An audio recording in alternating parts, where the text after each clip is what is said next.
Hello and welcome to my podcast. Do me a favor, subscribe to the John Keim Report wherever you get your podcast. If you're watching on YouTube, you know the drill, like button, subscribe button. You can find us there as part of Empire Media. That's AMPIRE. Also, while you're there, check out Between the Hashes. It's my son Matthew's weekly look at the big college football games of the week. Comes out every Friday. So give that a view, a listen, a like, a subscribe, all that good stuff. Well, actually, you're subscribing to Empire Media. So you'll already be there, but check out Between the Hashes. There's also All's Caps, ALZ Caps.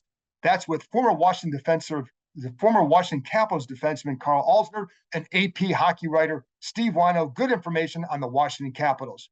Today, I'm joined by the Athletics, Mike Jones, who of course used to cover the Washington franchise, then the Redskins, now the Commanders, and he's now with the Athletic as a national football reporter.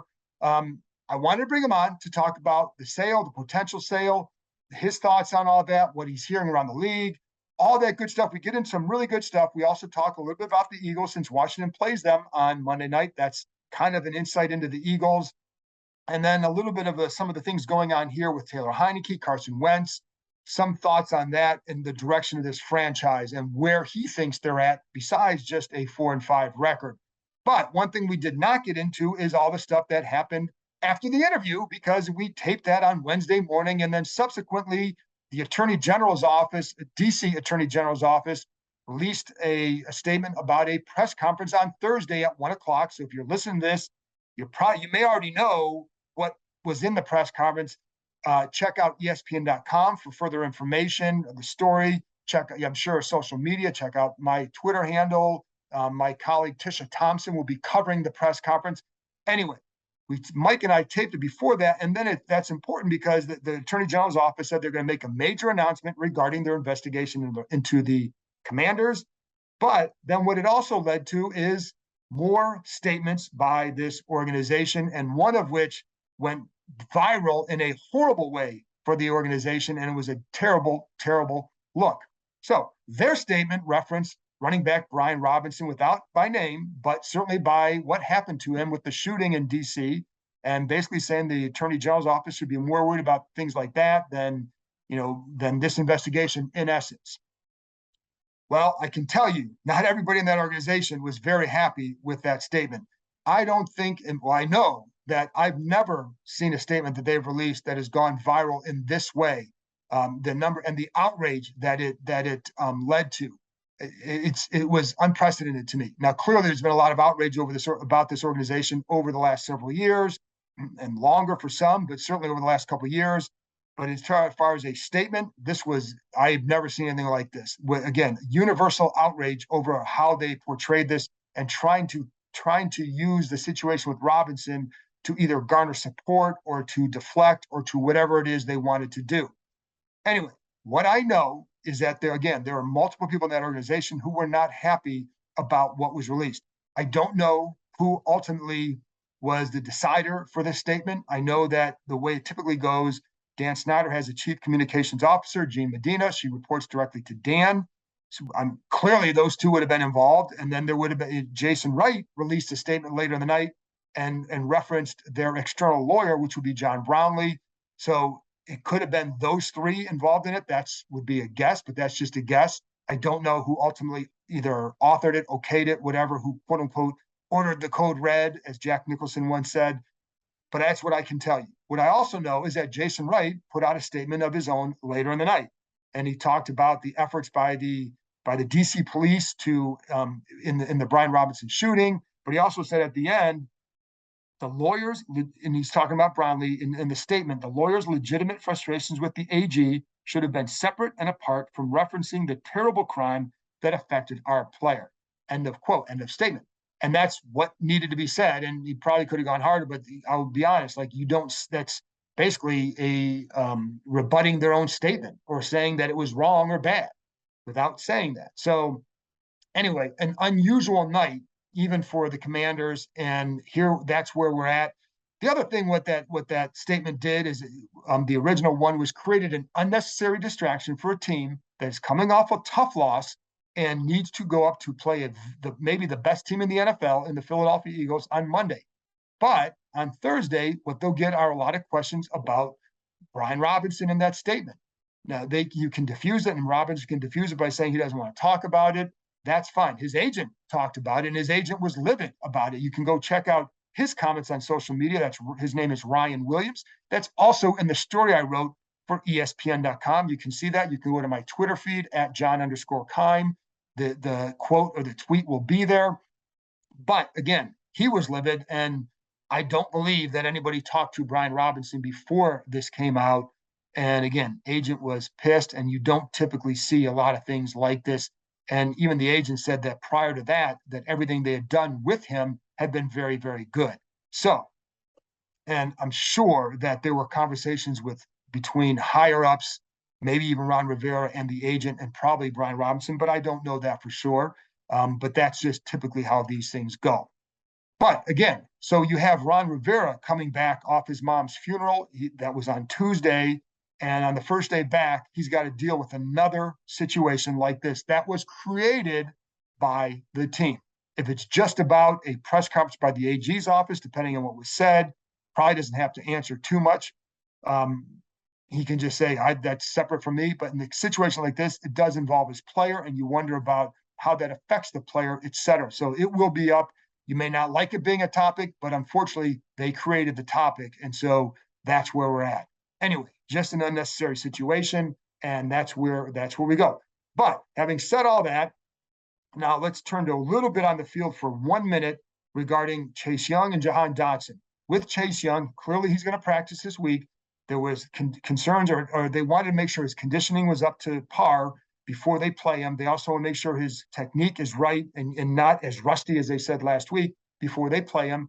I don't know if that means he'll play Monday, but I know there's a chance, certainly a good chance of that happening, but we may not know until Sunday if Young will be available. And it's funny because sometimes I get like, oh, they shouldn't rush him back. They're not rushing him back. This has been a year. So they have taken their time because they want to make sure that when he gets back out there, he can play the way he needs to. It's going to take time. And if he has a slow start, it doesn't mean he's hurt still. It just means he needs to get back into it. And that does take time when you've missed that much football and you're coming off that kind of an injury. With Jahan Dotson, there's optimism. Last week on Friday, Scott Turner said that he felt Dotson would play this week. We'll see. Those hamstring issues can be very tricky. So I would say take it day by day. There's optimism. There was optimism last time, and then he tweaked his hamstring on a route. So we'll see what there. But I think, like I said, there is optimism, and that's where we stand. Anyway, that's it from me. So let's get to my conversation with the Athletics' Mike Jones. Again, it was taped before all the stuff that came out later in the day. So that's why we don't talk about it. But there's a lot of other stuff to get into, especially with the sale of the team. And I think that's where the focus needs to be because that affects this franchise going forward. So here we go. Mike, before we get going, people need to be updated where you're at now. You bounced around a couple times now. You were at USA, you're at the Washington Post. Now, you're now at the Athletics. So tell people where they can get you and what they can do to find your good stuff. Yeah, so I'm let's see, I guess this is November. I guess I've been here about a month, a little bit more than a month now at the Athletic.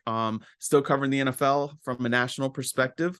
It's different because, it's a much bigger team where you have, one and two beat writers assigned to every single team. And so I still have my fingers in a lot of stuff and just figuring out my lane, but doing big picture things and analysis and commentary. But yeah, so I'm still on Twitter at by Mike Jones. When I went to USA Today, I switched that handle. I was like, okay, by Mike Jones. No matter where I'm working, I won't have to keep changing it. And who knows if Twitter will be around very much longer. But but yeah, still on Twitter, and then at the Athletic, you can go there and find all my stuff. Yeah, so but we didn't get the why I joined the Athletic story. Oh, the why I joined the Athletic. I'd been at USA Today for a little while. It was 5 years. The Athletic reached out to me. And it was funny because the managing editor, I knew a number of people there, but the managing editor, Dan Uthman, was covering high school sports in out near Winchester area. Yeah. County or Frederick County or whatever. Frederick County. When I started covering high school sports in my hometown in Fauquier County, around the same time. So we kind of knew each other, but didn't, never worked together. And he was at the Washington Post and left just before I got there. And he was at USA Today and left before I got there. And so he said he'd always had his eye on me. And he was familiar with my work. And now my direct supervisor, Allison, she was at the Loudon Extra, which the Washington Post used to put out. I was like a local little paper. And so she was familiar with my work back from my high school days. And so it was kind of all came together. They had a great opportunity. It was a new challenge, something fresh, another opportunity to step up a little bit. And so I like the way that the Athletic, they have the mission statement of digging deeper. They give you time to work on stuff and go just beyond box scores and the surface. And so that's what everybody tries to do there. It's a great network, great support system. I'm really liking it so far. But I was kind of laughing though, because it used to be we had those 2 years where you see every other tweet was, why join the Athletic? So, Right. and I know you did write something a little bit when you did, but it's also a lesson for people listening. My parental lesson is that your work always matters, no matter what level you're at. Because when Mike was covering Warrington, the same approach that he used then is what he's taking now.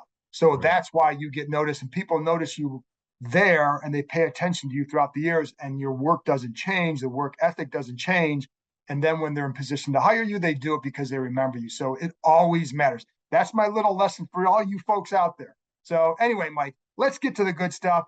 All right, a week or so ago, kind of a bombshell here with Right. the sale stuff.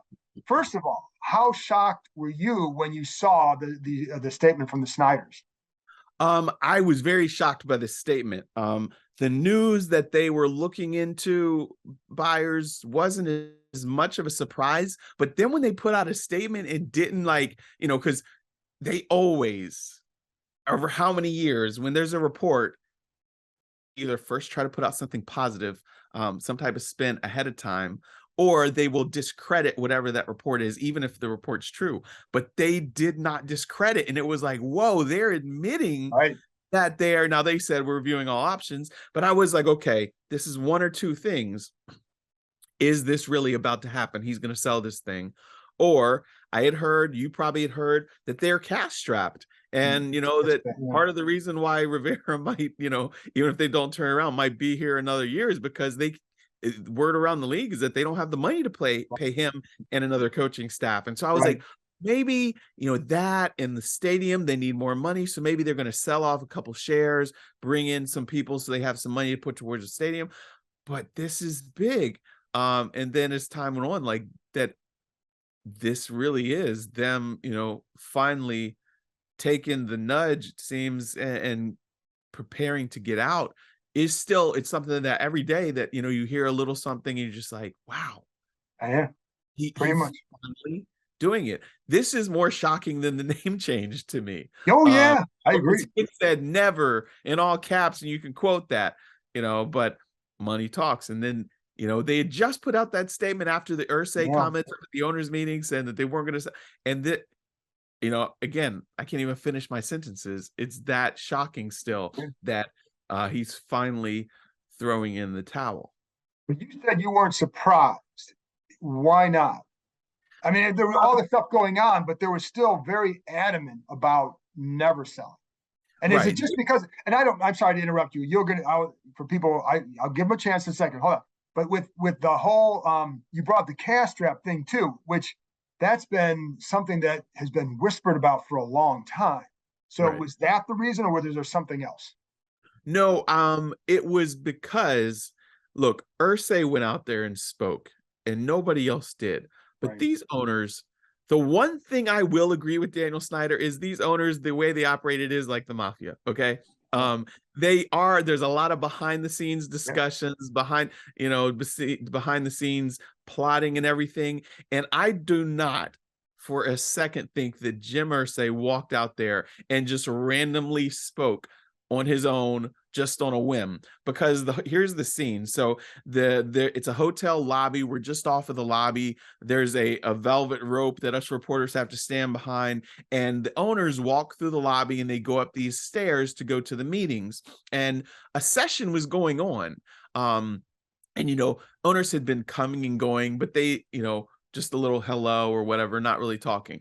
Ursay comes across the lobby like he's going back to the meetings in the middle of a time when we knew that there was a session. So it's kind of like, what's he out for?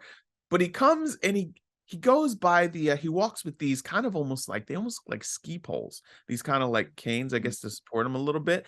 And he comes up to the banister of the stairs and he hands his ski poles. I'm sorry, I don't know what else you call them, but they look like that. He hands them to an assistant, and it's like he camps out, like, oh, this guy's going to talk for a little while.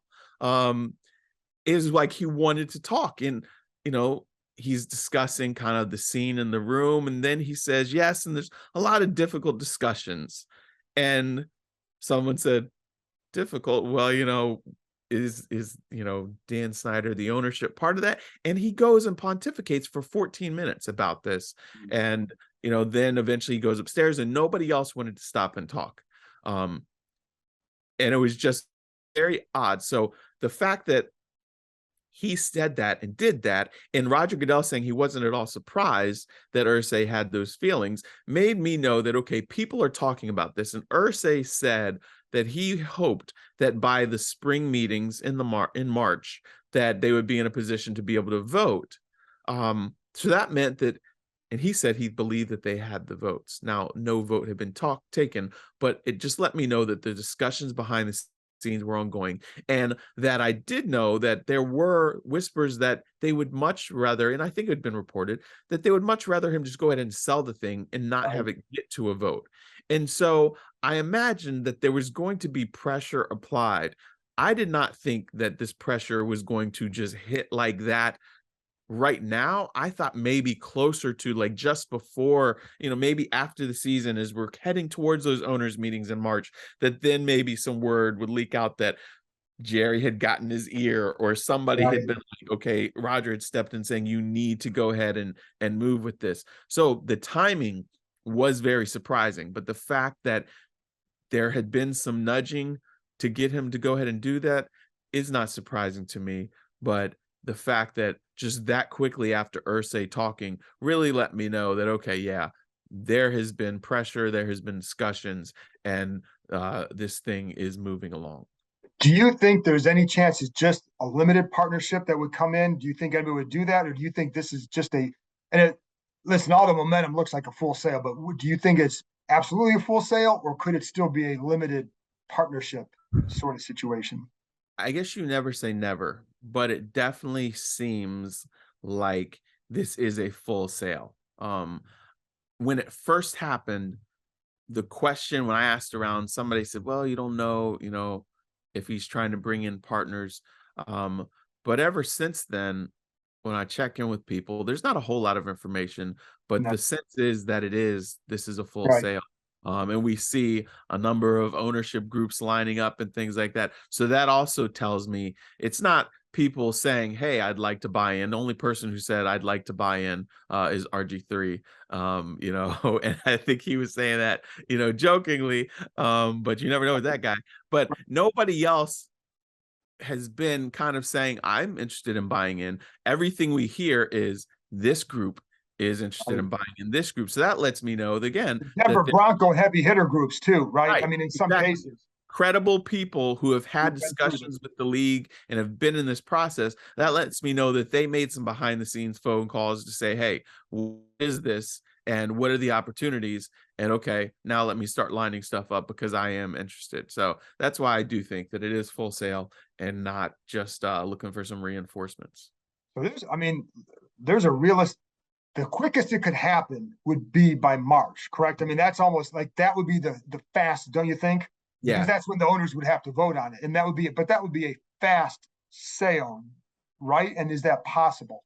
I do think that it's possible. I don't think there's any way it's faster than that. I'm trying Right. to remember what the timeline was when they sold the Panthers. The Broncos thing went on for a while. The Panthers was not as long. Panthers was Was quicker. He yeah, went. I think it was December, mid to late December. He announced it, and I right. thought they were approved in the spring. Right. Yeah. See, that's what, so that's why March makes a lot of sense, because this is a little bit longer than that, because here we are, the wheels started in October. Here we are in November. And again, that's when they'll have their meeting. They always could have another special meeting, but it makes sense that that would be there. That gives everybody time to get their ducks in a row and have their pitches, and then the voting on that. So I don't think before then. After then, it's possible, but that seems like the sweet Right. spot, March. How do you think situation is viewed? And it's hard without talking to a Jeff Bezos, who's in one of the names, Matt Isbia, one of the names, but when you talk to the people around the league, how do they view this situation as a purchase and what could happen here with new ownership? I think, and again, I have not talked to any prospective owners. Right. Just talked to some people in the league who hear different, things. That I think that they look at this saying like, okay, look, this franchise is very valuable despite all of the ridiculousness that has gone on, and the attendance has not been great and everything. If we can turn and whip this thing around, it has the real potential. They know that the fan base is hungry for a change. That there's fans that have gone away and are staying away that will likely come back once there is, new ownership and a fresh approach. So I think that people kind of see this as a reclamation project, that, when you look at this house and you're like, okay, it's got a good structure. You got to fix this, got to fix that, but there's not a whole lot. If we put this amount into it, the value is going to jump. I think that they look at it like that, where, okay, this is still one of the long storied franchises in the NFL. It has been in a bad way for a long time now, but if we're smart about this, it's not going to take us a whole lot to turn this thing around. And we know that this location, this fan base, likes to support a football team if they're about winning. And so I feel like that's why you've seen a number of ownership groups, because there's a good amount of interest.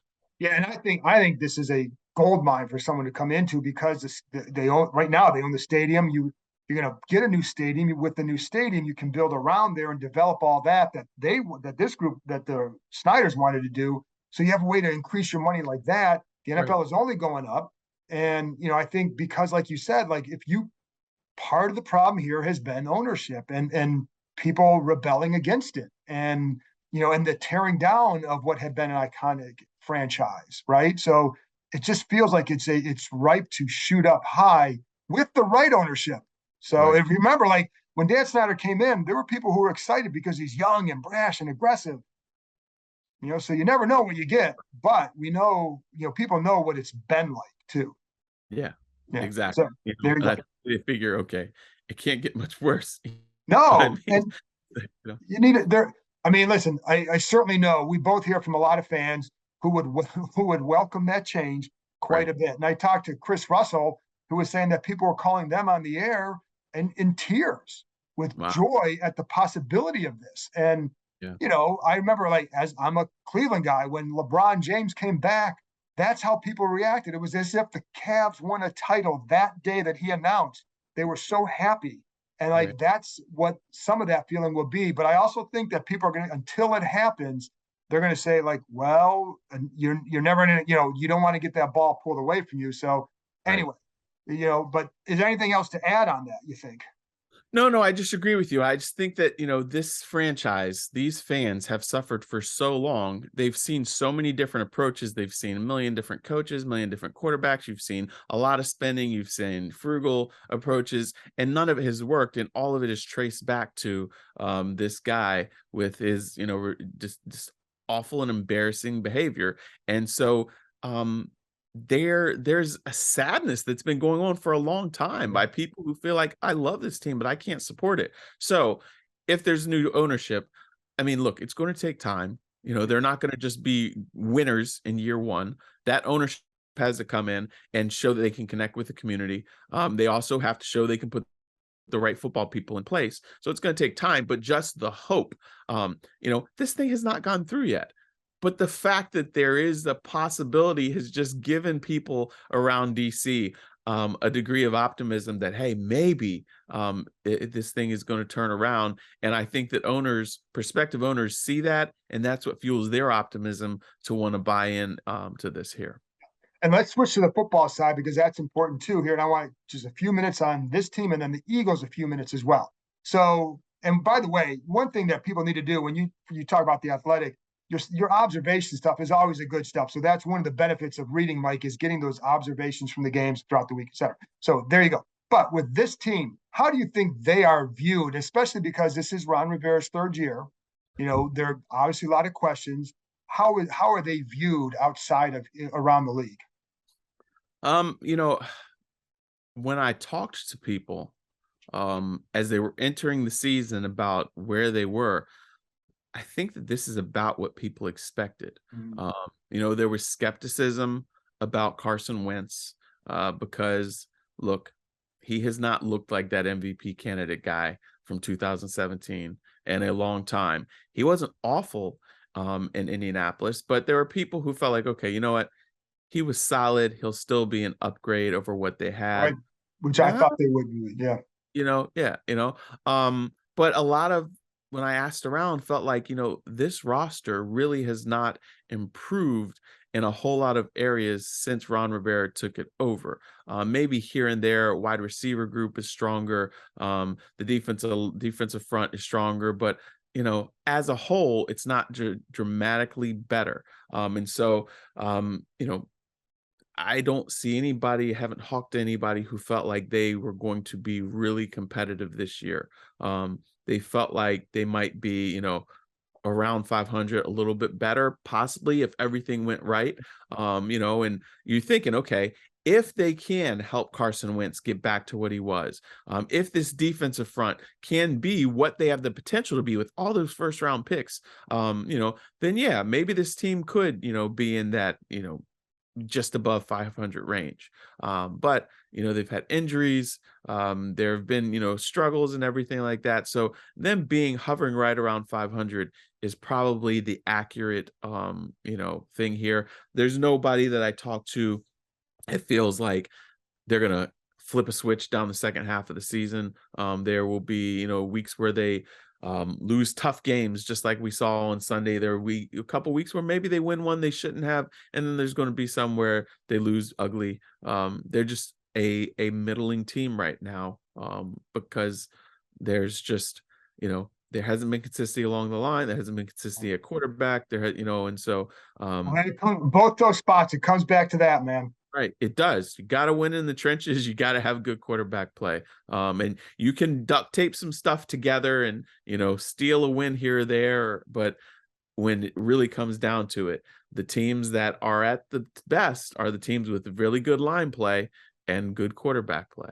And it's funny because before the season, I had a few of the beat reporters on, and I think most of us fell in that they could win, and they were in that 7 to 10 win range. Right. And if it all goes well, it's 10 wins. And if you got a few issues, it's going to be 7 wins. And I think they're on pace to being right in that category. I think what's happened is some other teams in the division are a lot better than people Exactly. thought it would be. So it exacerbates what's going on here.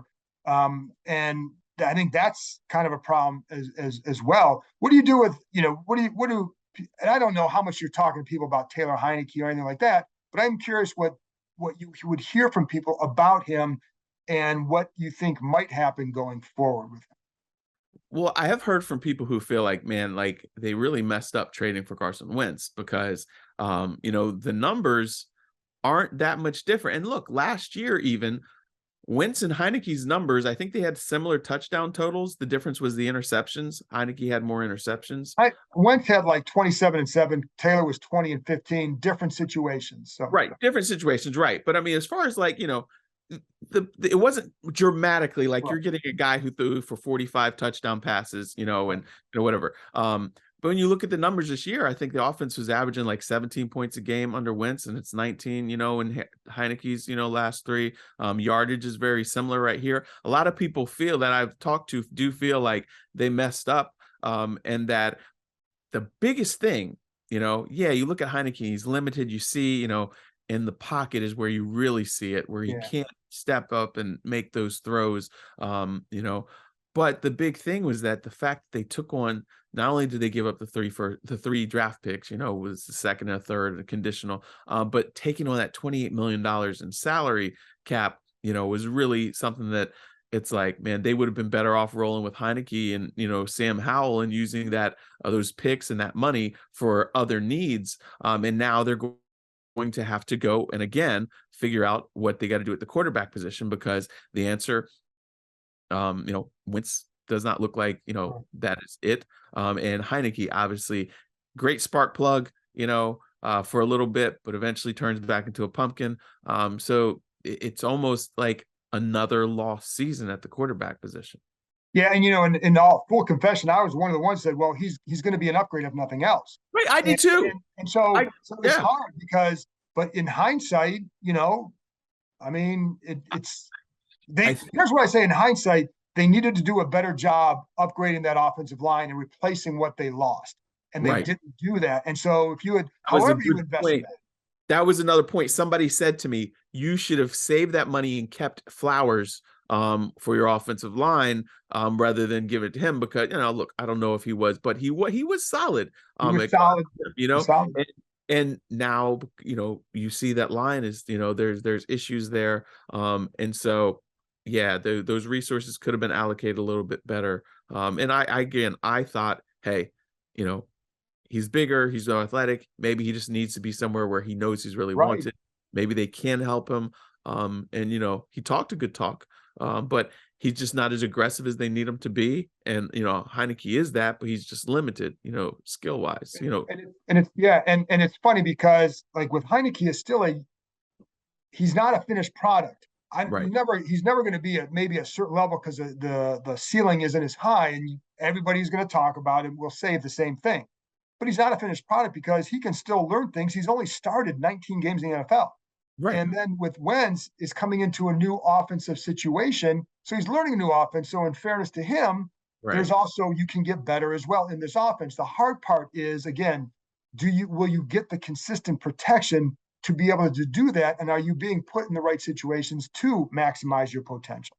Right. Which is why, there was, Frank Reich didn't want to get rid of him because he thought, hey, a second year, maybe we can help him take a leap, but again, when you're starting all over, you're learning new terminology. It's not able to play fast as you were. It's not second nature. You're thinking a lot. And I think that gets, underestimated. People don't think about that, just saying stuff a different way and knowing, where your protections are and, everything and all that stuff. It is a lot that goes into it, but they needed him to be better. And then, so let's switch to the Eagles too now, because these guys play Monday. I only want to keep a couple of minutes. Always appreciate your time. Kept you on too long. People will like it, but I know it's, you got time to do. So let's get this. How good are the Eagles, and how surprised are you by what we know they're good, but how surprised are you by what they've done so far? Yeah, I am surprised. There were some people who were talking, hey, maybe Super Bowl contenders or whatever before the season. I was like, okay, look, that's that's a little bit strong. Yeah. But hey, they really have done a very good job of retooling. They didn't strip this thing down and go through a 5-year rebuild process. The culture change did not take that long. But what they did understand is, okay, we got a quarterback that we believe in. Now let's give him the tools to help elevate him. And that's what we've seen with a lot of young quarterbacks this year, whether it's him, whether it's Tua, is okay. We're not going to put too much on him. Yes, he's our guy. He's the stir-all that stirs the drink. But they got him A.J. Brown, which was fantastic, to go with Devontae Smith. They've got a good, a decent running game. Their defense is really good. So I am very surprised at the leap that Jalen Hurts took. I thought he would improve. Didn't think they would be, no way in the world. I thought they'd be undefeated right now. And just the way that everything is clicking on both sides of the ball. When I ask around, people say they are indeed one of the most complete teams in the league, and probably the most complete team in the NFC. Now, will that translate to, them, winning, the NFC?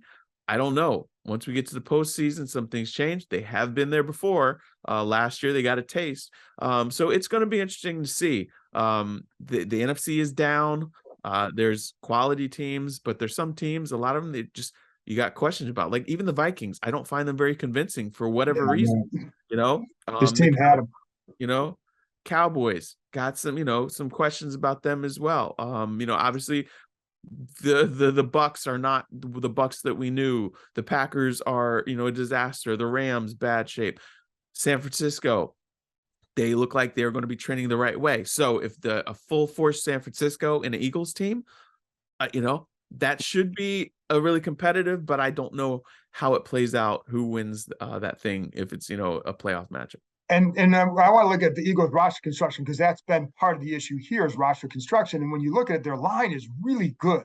Right. And the funny thing is, like with Jalen Hurts, it also feels like while they believed in him, maybe they weren't quite sure if they should be sold on him. But what they did do is they gave him a chance, say, okay, we're going to give you all this stuff around you. Go do it, or we'll have. But then what I also loved about what they did is they set themselves up for the future. So if Jalen Hurts doesn't do well, they got extra picks to go up and get another guy. I think it was just smart management. Yeah, exactly. Because hey, this is a young guy. He may or may not, regardless of who our quarterback is, you got to be able to protect him. You got to have a strong defensive line, a strong defense, back him. So again, we talked about it. Hey, quarterbacks and wide receivers are sexy, but the line play on both sides is big, and they really invested in both of that. And like you said, it is a good situation for any quarterback to step into, whether it was Jalen Hurts or whether it was a replacement next year. So the last thing I want to leave you on, so we can end on a positive note for Washington fans, Terry McLaurin. What are your thoughts on him? I mean, that's open-ended, but what are your thoughts? Well, that was my biggest surprise, is that he did not become best friends with Carson Wentz, that Carson Wentz did not seem to look to him. And it's just like, what are you doing? And I had heard that, like, as far as like in the locker room and like they were doing things to build chemistry and everything. When I say best friends, just meant like on the field, he was a forgotten man so much. It has been great to see. That's the one great thing about Heineke, is Heineke knows, hey, look for number 17. I think that's, the way they spread the ball around, Curtis Samuel gets his shots and stuff, but McLaurin, it was like, man, he just got paid and he's like the forgotten man. I'm happy for him that now it's like, okay, he's back to being the focus of the passing game, like he should have been, because the guy is consistent, plays the game the right way. He's really talented, and probably underrated, but you got to have opportunities. The quarterback's got to look your way. And I kind of wondered, like, why are they not placing a stronger emphasis on getting him the ball? Now, you see that's going on, and he's delivering like it looked like he could have before he got his payday. He's been a nice story to cover, given where he started. I mean, he's a third-round pick with talent. I'm not going to sugarcoat that, but nobody expected this. And it's also the humility he has shown throughout this. That has been, he's very refreshing to cover. And that sounds, I'm describing a piece of gum or mint, but like he's a really refreshing guy to cover. But also, look, you hear the saying, game recognizes game. Yeah. It speaks volumes that star players on other teams are whether it's Justin Jefferson or Kevin Durant or whatever, people recognize what he does and that he's legit. It's not just he's good because he's here and we, he's actually legit. It is, like you said, it's refreshing. It's been one of the few refreshing storylines that, thank God for Terry McLaurin, because what else, would you have to hang on to? Oh my God. If they had lost him, there would have been crickets in that building on game day. So Mike, I appreciate your time. Always informative. People got to check them out. Go do it. Get subscribed to The Athletic. It will not break your bank, and it'll be worth it. Thanks, Mike. All right. Thanks, Cakes.